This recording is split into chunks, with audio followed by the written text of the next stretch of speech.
Hello there, welcome back to Simon's Shed, and welcome to a bit of a channel update video because it's been a while since I did a video. But yeah, got the urge to switch the camera on and tell you all what I've been up to and what the plans are for the layouts and the videos and the channel. So as usual, really had a bit of a break over the summer. I do tend to not post many, if any, videos over the summer. Normally, it is a bit of a seasonal hobby for me, and I know lots of you as well. So that's why it's sort of quietened down. Been out in the garden, doing a bit of DIY, been doing a bit of running. Me and Oliver did a park run 5k. Yeah, I've been doing lots of things. Been to Tenerife, that was good. And yeah, just generally having a break from the hobby.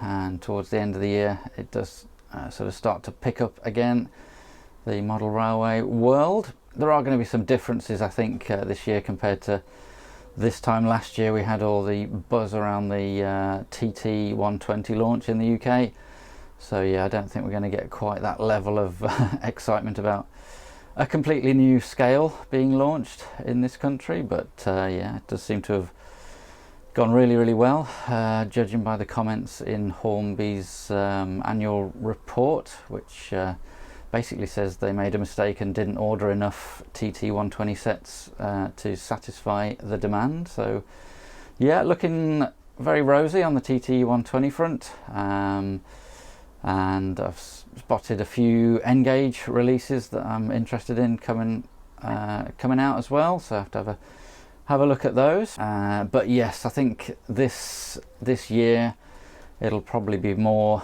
as and when I get the urge to make a video.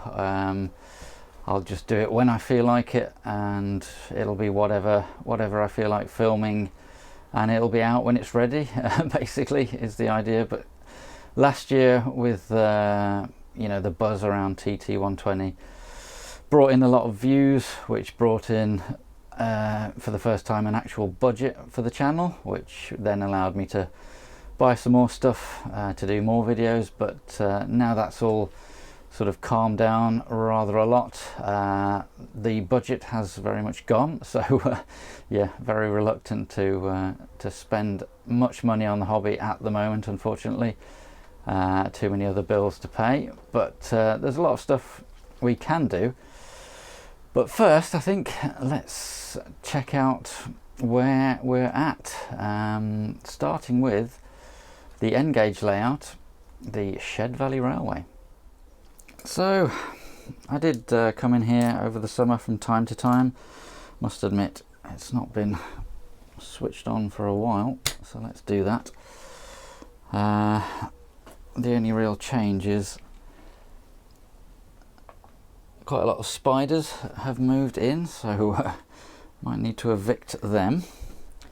But yeah, it'd be interesting to see whether I can just switch it on and press go on the trains, and whether it'll just run. But yeah, this is very much as you all saw it the last time we had a look.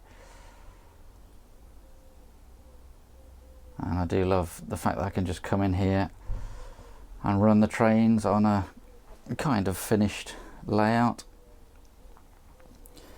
It's not finished, as you'll see. They never are. There are some bits over here still waiting to be added. Vending machines and pay and display for the car park. But yeah, really pleased to have this layout. So, what's the betting? I'm going to press go on those two trains for the outer loop lines, the the Russell freight train, and I guess it's a rail tour with a Deltic prototype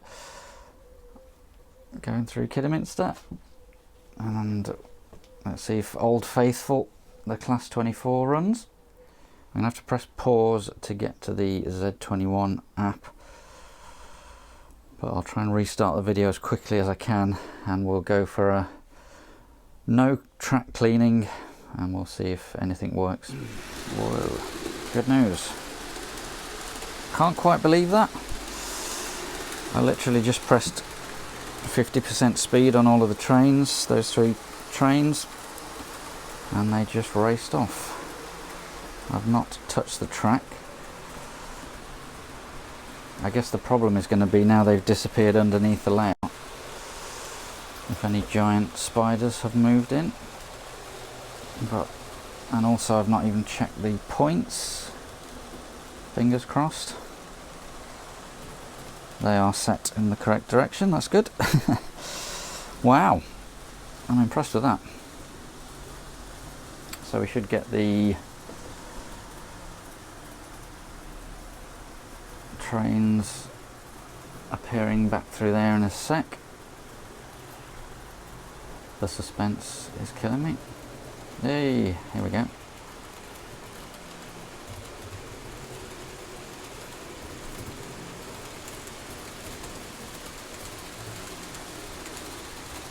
Genuinely not switched that on for weeks, if not at least a month.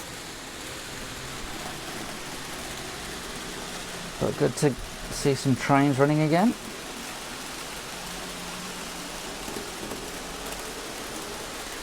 I'll try not to sit here playing trains.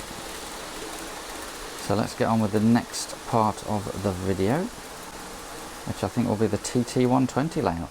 So head into the conservatory and have a look at the TT120 layout. Yes, after a lot of patience of having a massive TT120 layout in here, and wooden boards and glue and static grass and so on, I was surprised I was given that long, to be honest. The boss has requested that we have the conservatory back as a conservatory rather than a model train room. So where has it gone? Let's go and find it. You coming, Fern? So head up the garden. The main Simon shed is over there. Quick check on the rhubarb farm. I think that's done for the year. And I think my pumpkins were put in a little bit late. They're still flowering at the moment, so I don't know if we're actually going to get any pumpkins in time, but hey.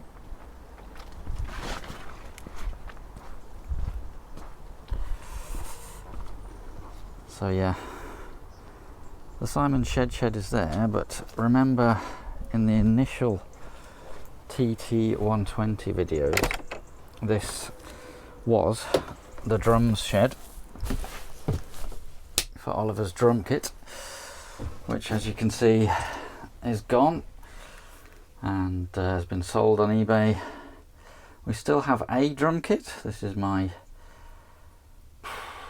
nearly 20-year-old, I guess, Roland V drum set, which I bought on a complete whim and has been used sporadically, I guess, but the benefit of that one is it folds up quite small out of the way, and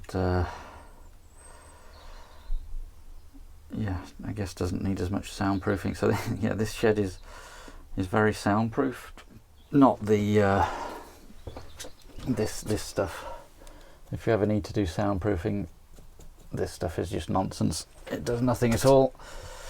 What you need is plasterboard, dense stuff basically. There's plasterboard and then there's carpet underlay stuffed behind all the walls, and it kind of worked. So yeah, we have this shed will now become the TT120 shed, I guess. So the layout is here. This bit may have changed since you last saw it, but that's about it, I think. I found some stands, very old stands out, dug out those out of the shed. So I'm going to try putting that layout on those stands in here, and now the drums have gone, it should actually fit. that seems to work well. I've got it on the stands, and yeah, not too bad. I've removed some of the foam tiles so it goes right back against the wall. I guess it'd be good to clean that up and to be honest, probably remove the rest of the tiles, but clean that up, paint it sky blue, and we've got ourselves a bit of a background. There's enough space to get around the side, so yeah, it's not too bad. I mean, a lot of this stuff I guess could end up underneath the layout now that we've got a bit of room, or I mean, it's just stuff that needs to go to a charity shop or whatever, so we can tidy that up. But the point is, we're now in a position to get cracking again with the TT120 layout, which would be good to get this finished. That probably will be my next focus, I think. Finish off this groundworks, as it were, and add some buildings to this, and then add some details. And because of the size of it being a smaller layout, I don't think we're too far off.